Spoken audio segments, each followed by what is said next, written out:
When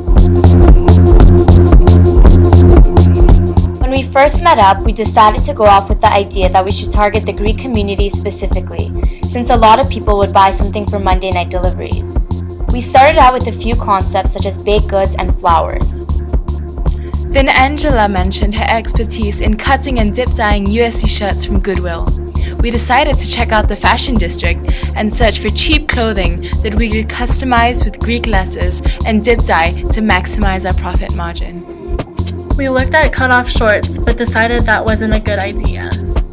Andrew started looking at bras, but then we realized that probably wasn't in good taste and almost a Hooters idea.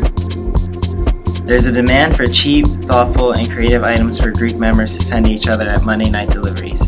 After talking to Greek members, both fraternities and sororities on the road, about what clothing options would be best to sell for deliveries, we decided that cheap tanks and socks would be ideal clothing to sell because they are personalized and expendable as well as being one size fits all.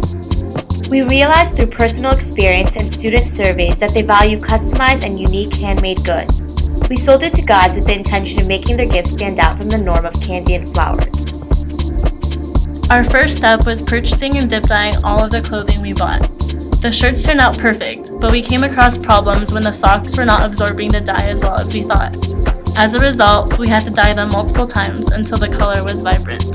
Even though the per shirt profit is substantially higher, we found that the socks were a lot easier to sell because they held higher value to our target audience who were looking for something really cheap.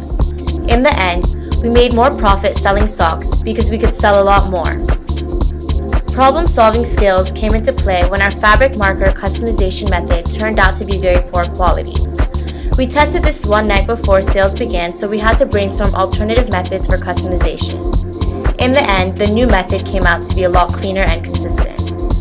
We learned that the customer values a product that represents something about who they are, in this case sorority Greek letters, over a generic product that doesn't take the specific customer into account.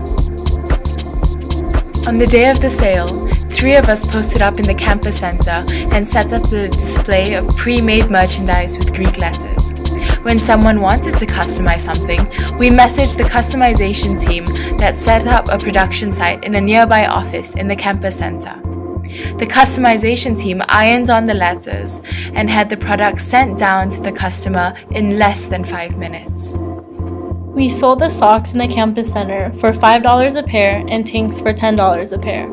We got each sock for $1.10 and each tank for $1.66. Therefore, we made $3.90 profit for each sock sale and $8.34 profit on each tank. We lost customers due to our payment method of cash only, so we decided to use Square. In the end, we may not have made the most profit, but like what Bill Gates said, it's fine to celebrate success, but it is more important to heed the lessons of failure.